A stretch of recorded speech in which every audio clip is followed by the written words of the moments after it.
The tap runs brown for exactly 4 seconds, then stops forever. It is day 3 after the grid went down. Outside, it is 94 degrees and climbing. The humidity is so thick it feels like breathing through wet cotton. Your throat is already starting to close in on itself, that deep, scratching dryness that tells you your body is beginning to cannibalize its own moisture reserves. Your lips have cracked at the corners. Your eyes feel like sand has been poured behind them. You reach for the $400 water filter hanging on your pack, the one you researched for 6 weeks, the one with 4 stages and the military-grade marketing and the 5-star reviews from people who have never actually needed it. You pump it once, twice. The handle seizes. The ceramic core, clogged with 3 days of silty emergency water, is now a useless tube of compressed debt hanging from a carabiner. Your family is watching you. And 30 feet away, running down the side of the road in a drainage ditch, is water.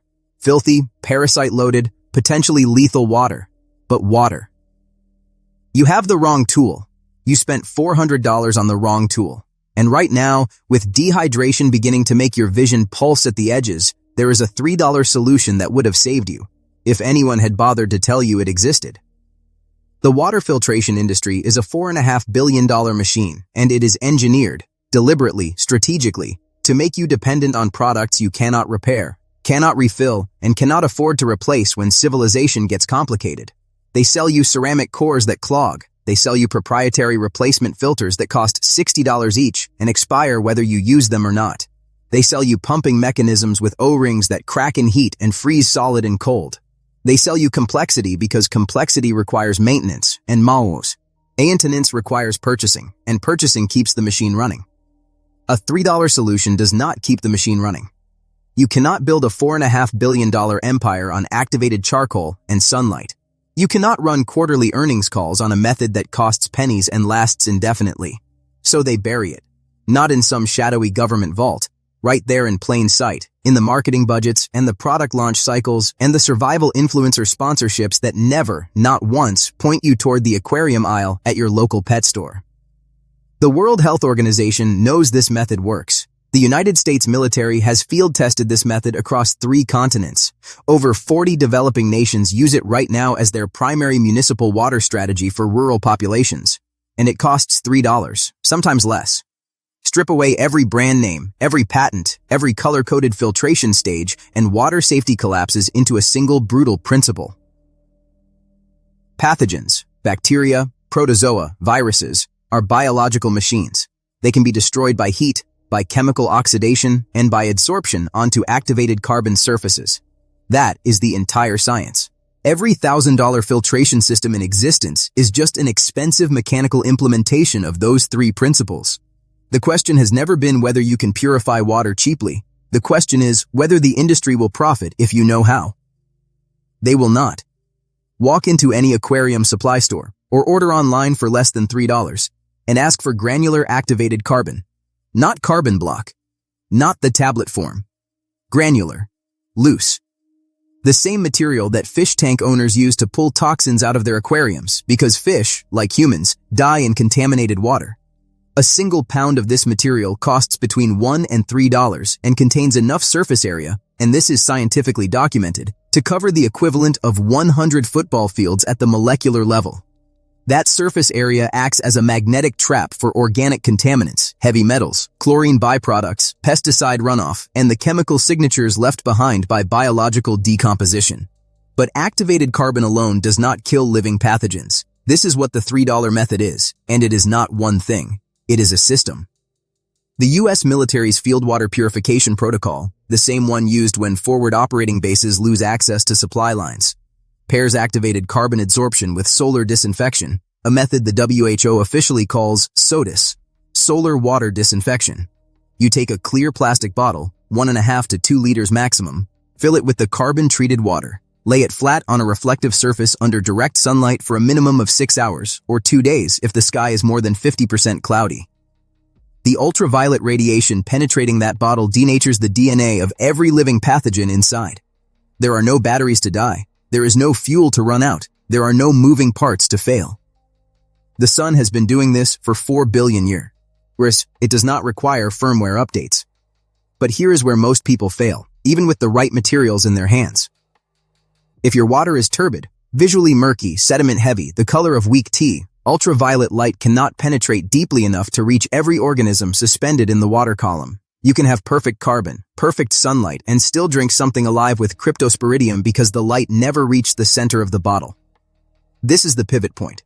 This is where the $3 method becomes a $3 method that actually works versus a dangerous illusion of safety. Before any carbon, before any chemical treatment, before any sunlight hits that bottle, you need your water to be visually clear. Take a 2-liter plastic bottle, the kind you find in any recycling bin, any gas station, any storm drain during a crisis. Cut it in half. Invert the top half into the bottom half so the mouth faces downward. Layer it from top to bottom. Fine cloth or cotton from a torn shirt, then fine sand, then coarse sand, then small gravel. Pour your raw water in at the top. What drips out the mouth into the bottom chamber is mechanically pre-filtered. Sediment removed, turbidity gone, visually clear. This costs nothing. Homeless veterans living under overpasses in Phoenix have used this exact system to survive desert summers. It is not primitive. It is elegant. Now your carbon adsorption works. Now your SOTUS works. Now you have drinkable water for free, indefinitely, anywhere on Earth with sunlight and plastic bottles. If you need speed, if you cannot wait 6 hours, there is a third layer to this system. Calcium hypochlorite. Pool shock. Not liquid bleach, which degrades within 6 months of opening. Granular pool shock, 70% concentration, sealed in a bag, costs $3 at any hardware store and treats up to 10,000 gallons of water before it is exhausted. 1 level teaspoon dissolved in 2 gallons of water creates a stock solution. 2 teaspoons of that stock solution per gallon of pre-filtered water, 30 minutes of contact time, and you have chemically disinfected water that meets EPA standards. This is not a hack. This is precisely what municipal water treatment facilities scale up to treat your city's entire water supply. You are using the same chemistry. You are just doing it for $3 instead of a municipal contract. I have to stop you right here and tell you something that could save your life, or end it, depending on whether you listen. None of this, not the carbon, not the sunlight, not the calcium hypochlorite, works on salt water. None of it works on water that has been contaminated by industrial chemicals, fuel spills, heavy agricultural runoff, proximity to manufacturing sites. Biological and chemical threat agents are not the same problem. Treating chemically contaminated water with a biological purification system does not make it safe. It makes it taste better while it poisons you. Before you collect any water source in a collapse scenario, you must assess the upstream environment. Running water away from agricultural and induce. Sterile land is your target. Stagnant water near highway infrastructure is a last resort requiring far more aggressive treatment than this system provides. Know your source. The method is real. The limitation is also real. Every drop of clean water you will ever produce in a crisis will come from understanding, not equipment. The prepper who spent $400 on a ceramic filter that clogged on day 3 is not better prepared than you. He is more indebted to an industry that profited from his fear. You have just learned what the WHO publishes in field manuals for disaster relief workers. You have learned what the U.S. military issues as baseline field doctrine.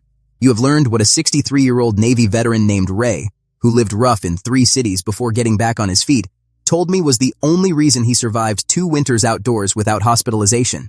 He carried a bag of aquarium carbon and never paid for a water bottle. That knowledge cannot be recalled. It cannot expire. It cannot clog. Right now, before you close this video, I want to know one thing from you. What overlooked item in your home or neighborhood would you reach for first if your water supply disappeared tonight? Not the gear you bought, the thing you already have. Drop it in the comments, because the answers I have seen from this community have taught me things that no manufacturer ever will. If you are done being sold expensive solutions to simple problems, subscribe now and join the people who have decided that real preparation is built from knowledge, not receipts. This community does not wait for the crisis to figure it out. We figure it out now, together, so that when the tap runs brown for the last time, we are already 3 steps ahead. True survival is not purchased, it is understood. And once understood, it cannot be taken from you.